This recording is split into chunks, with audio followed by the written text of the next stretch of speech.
Fourth one. There may be a scrap of paper in the hall or the stairs. Reference. This line is taken from Macavity, the Mysterious Cat, written by T.S. Eliot. Context. The poet describes Macavity's appearance. Explanation. He describes a notorious cat which cannot be arrested by the police. The poet wants to make it clear that even if the police find some small evidence like scrap of paper in the spot of crime, it is not possible to arrest him because it is useless to try to catch Macavity because he will not be found in that place. Fifth one. He always has an alibi and one or two to spare. Reference. This line is taken from the Macavity the Mystery Cat, written by T.S. Eliot. Context. The poet wants to say that Macavity has its own way of escaping from the crime he commits. Explanation. He describes a notorious cat which cannot be arrested by the police. Macavity has its own way of escaping from the place of crime. He always has an alibi when he commits a crime. Alibi means a claim that one was elsewhere when a crime was committed. Macavity is good at providing an alibi and has some more alibis in store. Some other additional ERCs. His brow is deeply lined with thoughts. His head is highly domed. His coat is dusty from neglect. His whiskers are uncombed. Reference. These lines are taken from Macavity the Mystery Cat, written by T.S. Eliot. Context. The poet wants to emphasize that Macavity is always in deep thoughts. Explanation. He describes a notorious cat which cannot be arrested by the police. He cannot be found anywhere by the police when a crime is discovered. He is always with serious thoughts, so his eyebrow is with lines. His head is doomed. His coat is dusty and his whiskers are uncombed. He is never worked about how he looks outside. Next one. And when the larder is looted or the jewel case is rifled, or when the milk is missing or another pig's been stifled. These lines are taken from Macavity the Mystery Cat, written by T.S. Eliot. Context. The poet mentioned some of the crimes committed by Macavity. Explanation. He describes a notorious cat which cannot be arrested by the police. He is a known criminal. The poet accuses him of stealing food from the cupboard, ransacking the jewel case, and small thefts like stealing milk. He suppresses the Pekingese dog of the house from acting. Though he commits all these crimes, he cannot be found by the authorities. Next one. You will be sure to find him resting or licking of his thumbs or engaged in doing complicated long division sums. These lines are taken from Macavity the Mystery Cat, written by T.S. Eliot. Context. The poet emphasizes that Macavity is seen in places different from the place of crime. Explanation. He describes a notorious cat which cannot be arrested by the police. He is a well-known criminal, but when a crime is committed, he will be a mile away from the spot of the crime. He will be found happily relaxing or licking his thumbs or doing some difficult division sums. So it is not possible for the police to connect him with the crime. I might mention Mungo Jerry, I might mention Griddlebone, are nothing more than agents for the cat who all the time just controls their operations, the Napoleon of crime. Reference. These lines are taken from the poem Macavity the Mystery Cat, written by T.S. Eliot. Context. The poet brings the names of fictitious petty thieves. Explanation. That he describes a notorious cat which cannot be arrested by the police. He is a well-known criminal. He has been suspected of stifling pigs, vandalism, theft, cheating at cards, and spying. He has also controlled an organized crime with Mungo Jerry and Griddlebone. He is called the Napoleon of crime because he leads the criminals as Napoleon led the soldiers in the battle successfully. Mungo Jerry and Griddlebone are fictional characters specialized in petty thefts and mischief in T.S. Eliot's book, Old Possum's Book of Practical Cats.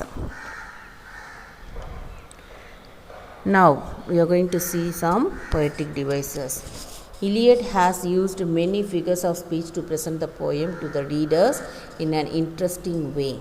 He has attributed human qualities to a cat in this poem. First one, identify the literary devices used in the following lines. He sways his head from side to side with movements like a snake. Simile. They say he cheats at cards. Parenthetical brackets. Give 4 instances where the poet has used alliteration in this poem. Macavity is a mystery cat. Macavity and mystery. It starts with the same letter M. He is called the hidden paw. He and hidden. It starts with the letter H. Macavity is a ginger cat. He is tall and thin. Tall and thin. These are the 2 words starts with the letter T. His brow is deeply lined with thought. His head is highly domed. His head and highly. These are the words started with the same letter H. For he is a fiend in feline shape, a monster of depravity. For, fiend and feline. These are the words which starts with the letter F. What is the rhyme scheme used in the poem? AABB.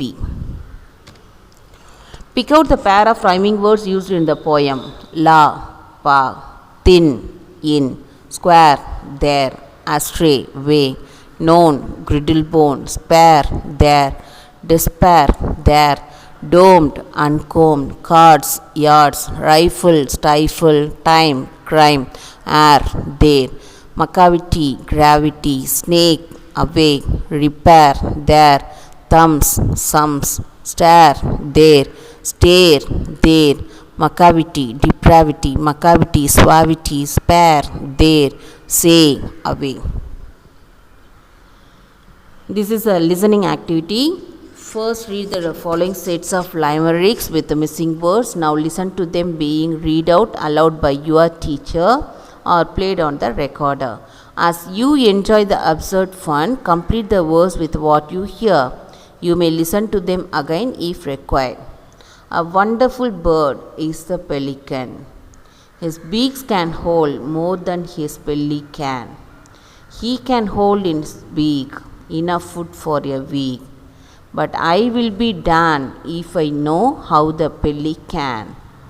There once was a bear at the zoo who always had something to do. When it bored him, to go to and fro. He reversed it and went to, fro and to. There once was a cute little bunny who I thought was sweet and funny. He ate all the carrots and looked at the parrots, and that was my cute little bunny. This is a speaking activity. The phrase cat's paw originates from the fable The Monkey and the Cat. Explain how Macavity contradicts the phrase cat's paw. Cat's paw means a person who is used by someone else to achieve his end. One who acts does it not for him but for somebody else. Macavity does not use others for his crime, is not used by others also. He commits the crime for his own purpose. So he contradicts the phrase cat's paw. When the mouse laughs at the cat, there is a hole nearby.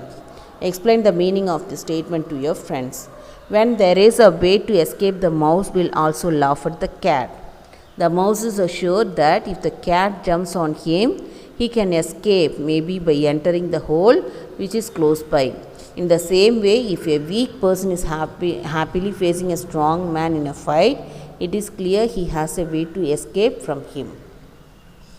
Compose your own limericks on an elephant, a peacock and a butterfly. Read it out to your class. Elephant.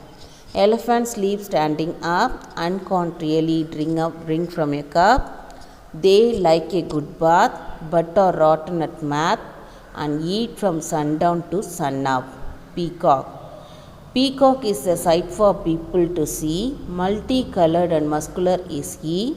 He has majestic walk and entices others to talk. A true peacock he might really be. Butterfly. Woke up this morning ready to fly.